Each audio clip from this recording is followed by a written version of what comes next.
70,000 करोड़ का कॉमनवेल्थ घोटाला हुआ था और 15 साल के बाद सुरेश कलमाडी जी बरी हो गए। पूरी जिंदगी भ्रष्टाचार के खिलाफ लड़ने वाले अशोक खेमका जी रिटायर हो गए। एक गांव में एक भी मुस्लिम नहीं है, 100% हिंदू है, और वहां 3,000 मुस्लिम बच्चों का बर्थ सर्टिफिकेट बन गया। एक मजदूर हॉस्पिटल में गया था, उसके सर में चोट लगी थी, उसको बेहोशी का इंजेक्शन दिया, सर का इलाज तो किया, लेकिन उसकी किडनी भी निकाल दिया। और कलकत्ता में जो डॉक्टर बेटी का बलात्कार हुआ था, इसकी हत्या हुई थी, उसके पिताजी कह रहे हैं ना हमको सीबीआई पे भरोसा है, ना हमको भारत के कोर्ट के ऊपर भरोसा है। ये हो रहा है भारत में, जो भगवान श्री राम की जन्मभूमि है, भगवान कृष्ण की जन्मभूमि है, भगवान महावीर की जन्मभूमि है, गुरु गोविंद सिंह जी की जन्मभूमि है, छत्रपति शिवाजी महाराज की जन्मभूमि है, गौतम बुद्ध की जन्मभूमि है, स्वामी विवेकानंद, महर्षि दयानंद की जन्मभूमि है। मैं आप लोगों से आग्रह कर रहा हूं, अपने फेसबुक, ट्विटर, इंस्टाग्राम पे आवाज उठाइए, बोलिए, दल गुलामी छोड़िए। पॉलिटिकल पार्टियां जितना कहती हैं केवल उतना मत करिए, थोड़ा अपना बुद्धि विवेक उपयोग करिए, नहीं तो पॉलिटिकल पार्टियां आपका मानसिक खतना कर देंगी। आवाज उठाइए कि सबसे पहले घूसखोर, कमीशनखोर नेताओं, अधिकारियों, कर्मचारियों की जनगणना होनी चाहिए। सबसे पहले तोलाबाजों और हवालाबाजों की जनगणना होनी चाहिए। सबसे पहले जमाखोरों, मिलावटखोरों की जनगणना होनी चाहिए। कालाबाजारियों की जनगणना होनी चाहिए। सबसे पहले भारत में नशा तस्करों की जनगणना होनी चाहिए, जो पूरे भारत को बर्बाद कर रहे हैं, हमारी युवा पीढ़ी को बर्बाद कर रहे हैं। मानव तस्करी करने वालों की जनगणना होनी चाहिए, जो हमारी छोटी छोटी बच्चियों को, हमारे बच्चों को किडनैप कर रहे हैं। जनगणना होनी चाहिए सबसे पहले लव जिहाद, लड़ जिहाद करने वालों की। जनगणना होनी चाहिए जो भारत में मज़ारें बन रही हैं, दरगाहें बन रही हैं और पक्के कब्रिस्तान बन रहे हैं, क्योंकि मज़ार, दरगाह, पक्का कब्रिस्तान बनाना और मज़ार, दरगाह, पक्के कब्रिस्तान पे जाना इस्लाम में हराम है। अरब, दुबई, कुवैत, बहरीन में एक भी मज़ार नहीं है, एक भी दरगाह नहीं, एक भी पक्का कब्रिस्तान नहीं। तो सबसे पहले उसकी जनगणना होनी चाहिए। जनगणना होनी चाहिए कि भारत में 1950 में कितने चर्च थे और आज की डेट में कितने चर्च। जनगणना इस बात की होनी चाहिए कि भारत में कितने लोग धर्मांतरण कराने वालों की मदद करते हैं और कितने लोग धर्मांतरण करा रहे हैं। जनगणना इस बात की होनी चाहिए कि भारत में कितने रोहिंग्या और बांग्लादेशी घुसपैठिए हैं और कितने लोग इन घुसपैठियों की मदद करते हैं। जनगणना इस बात की होनी चाहिए कि जो अंग्रेजों ने 99 साल की लीज पे जमीन दिया था चर्चेज को, मिशनरीज को, उसमें से कितनी जमीन आज भी चर्च और मिशनरी के पास है और कितनी जमीन हमने वापस ले लिया है। जनगणना इस बात की होनी चाहिए कि भारत में 1950 में जो वक्फ प्रॉपर्टी थी वो कितनी थी और आज की डेट में वक्फ प्रॉपर्टी कितनी है, और ये वक्फ प्रॉपर्टी कैसे बढ़ी, क्यों बढ़ी, इस पे भी एक चिंतन होना चाहिए। जनगणना होनी चाहिए कि भारत में कितने भ्रष्ट सिपाही हैं, भ्रष्ट दरोगा हैं। भारत में जनगणना इस बात की भी होनी चाहिए कि भारत में कुल कितने भ्रष्ट हवलदार हैं, भ्रष्ट थानेदार हैं, भ्रष्ट पेशकार हैं, भ्रष्ट तहसीलदार हैं, भ्रष्ट कलेक्टर हैं, भ्रष्ट कप्तान हैं। जनगणना होनी चाहिए भ्रष्ट लेखपालों की, भ्रष्ट कानूनगों की, भ्रष्ट पेशकारों की। जनगणना होनी चाहिए जासूसों और गद्दारों की। जनगणना होनी चाहिए थाने के भ्रष्टाचार से मरने वालों की। जनगणना होनी चाहिए जो तहसीलदार के भ्रष्टाचार से परेशान होकर आत्महत्या कर ले रहे हैं, उनकी जनगणना होनी चाहिए। जनगणना होनी चाहिए भ्रष्ट जजों की, जो पैसा लेके सीधे सीधे न्याय बेच रहे हैं। जनगणना होनी चाहिए ऐसे लोगों की जो 10-10 हज़ार रुपये पे झूठी गवाही देते हैं। जनगणना होनी चाहिए फर्जी SC/ST केस में फंसे हुए लोगों की। जनगणना होनी चाहिए फर्जी दहेज के केस में फंसे हुए लोगों की। जनगणना होनी चाहिए फर्जी छेड़छाड़ और बलात्कार में फंसे हुए लोगों की। जनगणना होनी चाहिए एयर पोल्यूशन, वाटर पोल्यूशन से मरने वालों की। जनगणना होनी चाहिए रोड एक्सीडेंट से मरने वालों की। जनगणना होनी चाहिए जमीन विवाद में जो झगड़े होते हैं उससे मरने वालों की। जनगणना होनी चाहिए फर्जी आधार बनाने वालों की। जनगणना होनी चाहिए फर्जी राशन कार्ड बनाने वालों की। जनगणना होनी चाहिए फर्जी बर्थ सर्टिफिकेट बनाने वालों की। जनगणना होनी चाहिए फर्जी डेथ सर्टिफिकेट बनाने वालों की। जनगणना होनी चाहिए फर्जी वसीयत बनाने वालों की और फर्जी विरासत बनाने वालों की।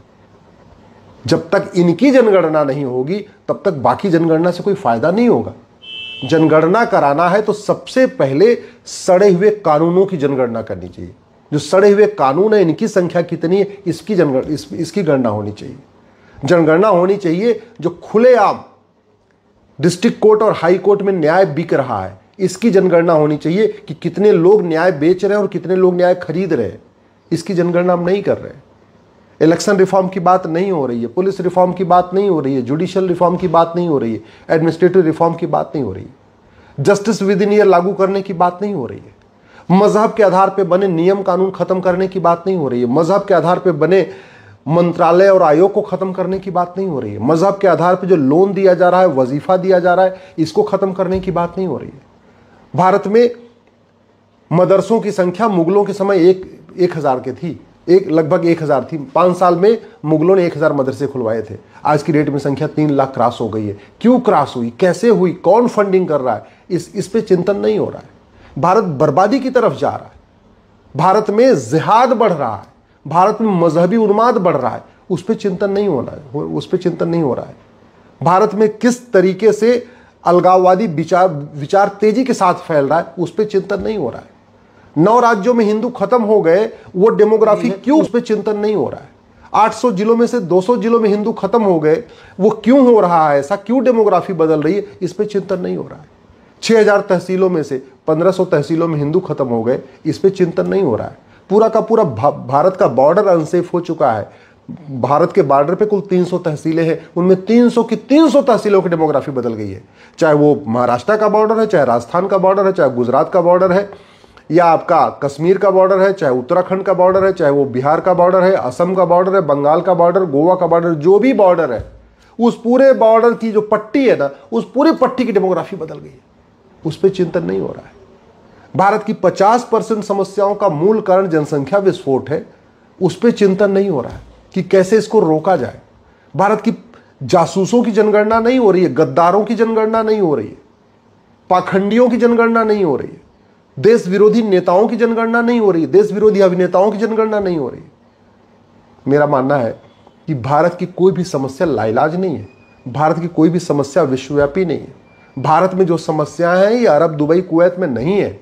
भारत में जो समस्याएं हैं ये चीन और जापान में नहीं है, सिंगापुर में नहीं है, अमेरिका में नहीं है, रूस में नहीं है, लेकिन ये समस्याएं भारत में हैं।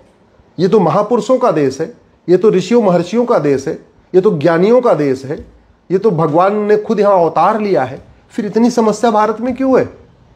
चीन जापान में क्यों नहीं है? आपके सिंगापुर में क्यों नहीं है? आपके अरब, दुबई, कुवैत में क्यों नहीं है? काश हमारे सांसद विधायक ऐसी चीजों पे सवाल उठाते। दुर्भाग्य आप देखिए, गुंडे, बदमाश, मौवाली पार्षद प्रधान बन रहे हैं, सांसद विधायक बन रहे हैं, और इस घटिया कानून को बदलने पे कोई चर्चा ही नहीं हो रही है। 5 करोड़ मुकदमों के कारण 5 करोड़ परिवार टेंशन में है। 5 करोड़ परिवार का मतलब 30 करोड़ भारतीय टेंशन में है, लेकिन ये पुलिस व्यवस्था को बदलने, प्रशासनिक व्यवस्था को बदलने, न्यायिक व्यवस्था को बदलने पे कोई चर्चा ही नहीं हो रही है। भारत में सड़े हुए कानून चल रहे हैं, सड़े हुए कानूनों को बदलने पे कोई चर्चा ही नहीं हो रही है। आज भी नहीं चर्चा हो रही है। राष्ट्र की सुरक्षा के लिए खतरे बढ़ते चले जा रहे हैं, फिर भी जो राष्ट्र की नेशनल सिक्योरिटी एक्ट को अमेंड करके इसको बदलने पे कोई चर्चा ही नहीं हो रही है। देश की एकता अखंडता को खतरा हुआ है, फिर भी कोई चर्चा ही नहीं हो रही है। आज तक किसी की नागरिकता नहीं खत्म हुई, फिर भी 1955 बने जो सिटीजनशिप एक्ट को बदलने पे कोई चर्चा ही नहीं हो रही है। देश की एकता अखंडता के लिए खतरे बढ़ते जा रहे हैं, फिर भी यूएपीए एक्ट को बदलने पे कोई चर्चा ही नहीं हो रही है। भारत में आज भी पुलिस 1861 का पुलिस एक्ट चल रहा है, पुलिस को स्वतंत्र और निष्पक्ष बनाने पे चर्चा ही नहीं हो रही कि पुलिस स्वतंत्र हो जाए, निष्पक्ष हो जाए। आज की डेट में तो छोटे छोटे काम के लिए सांसद विधायक से फोन कराना पड़ता है, एफआईआर कराने के लिए फोन कराना पड़ता है। बाकी तो छोड़िए, हम क्या एक पुलिस चार्टर लागू नहीं कर सकते? हम पुलिस रिफॉर्म नहीं कर सकते? हम पुलिस को स्वतंत्र और निष्पक्ष नहीं बना सकते हैं क्या? पूरी दुनिया में मंगल पे चले गए, चंद्रमा पे चले गए, और आज तक हम नार्को पॉलीग्राफ ब्रेन मैपिंग कानून नहीं बना रहे। झूठ पकड़ने के लिए हम पूरे हर जिले में एक लैब नहीं बना रहे। भारत की आधी समस्या खत्म हो जाएगी अगर हम झूठ को गंभीर अपराध घोषित कर दें। अगर झूठ बोलना, झूठे वादे करना, झूठी शिकायत करना, झूठा एफआईआर कराना, झूठे डॉक्यूमेंट बनवाना, झूठी गवाही देना, झूठी जांच करना, झूठा फैसला देना, झूठा आधार बनवाना, झूठा राशन कार्ड बनवाना, झूठा बर्थ सर्टिफिकेट बनवाना, झूठा डेथ सर्टिफिकेट बनवाना, झूठा एज सर्टिफिकेट बनवाना, झूठा पासपोर्ट बनवाना, झूठा वसीयत बनवाना, झूठा विरासत बनवाना, इसको गंभीर अपराध घोषित कर दे, आधी समस्या खत्म हो जाएगी। लेकिन नहीं, और इसको करने में कोई बहुत लागत भी नहीं आएगी, कोई 1 पैसे का काम नहीं होना। 5 साल के अंदर ये सब काम हो सकते हैं। एनडीपीएस एक्ट सड़ा हुआ है, पूरे देश में नशा तस्कर अपना कोहराम मचा रहे हैं, स्कूल कॉलेज में सीधे सीधे नशा बेच रहे हैं, फिर भी इस कानून को बदलने पर चर्चा नहीं हो रही। ये पूरे देश में बेनामी लेन देन चल रहा है, कानून महज सड़ा हुआ है। इस कानून को नहीं हो रही है। नाम है इसका प्रिवेंशन ऑफ करप्शन एक्ट, कोई करप्शन नहीं बढ़ा रहा है। 70,000 करोड़ का कॉमनवेल्थ घोटाला करने वाले कालमाड़ी छूट गए सबूत के अभाव में। कुछ दिन के बाद 1,76,000 करोड़ का 2G घोटाला करने वाले भी छूट जाएंगे, 1,86,000 करोड़ का कोयला घोटाले करने वाले भी छूट जाएंगे। इस पर कोई चर्चा ही नहीं हो रही है। मनी लॉन्ड्रिंग पूरे देश में हाहाकार मचा हुआ, अलगाववादियों, कट्टरपंथियों, जिहादियों, सबकी फंडिंग मनी लॉन्ड्रिंग के जरिए हो रही है। इस कानून को बदलने में कोई चर्चा ही नहीं हो रही। राइट टू एजुकेशन एक्ट से मदरसों को बाहर निकाल दिया, 2012 में कांग्रेस निकाला, इसको बदलने में कोई चर्चा ही नहीं हो रही। आज भी देश का विभाजन माइनॉरिटी मजहब के आधार पर हुआ था, फिर भी माइनॉरिटी कमीशन चल रहा है, माइनॉरिटी फिल्म मिनिस्ट्री चल रही है। माइनॉरिटी कौन है किसी को नहीं पता। माइनॉरिटी को डिफाइन करने पे चर्चा नहीं हो रही है।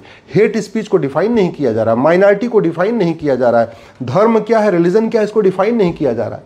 भारत में जस्टिस विद इन ईयर के ऊपर चर्चा नहीं हो रही है। बस जिस पे नहीं होना चाहिए उस पे हो रही है, और जो काम करना चाहिए वो नहीं हो रहा है। क्यों? क्योंकि पॉलिटिकल पार्टियों ने आपका मानसिक खतना कर दिया है, आपको उन्होंने दल गुलाम बना दिया है, आपकी सोचने समझने की क्षमता खत्म कर दिया है। अगर आप वास्तव में देश का भला चाहते हैं तो 5,000 फेसबुक फ्रेंड बनाइए और जो सही बात हो उसको लिखना शुरू करिए, उससे देश में जागरूकता आएगी।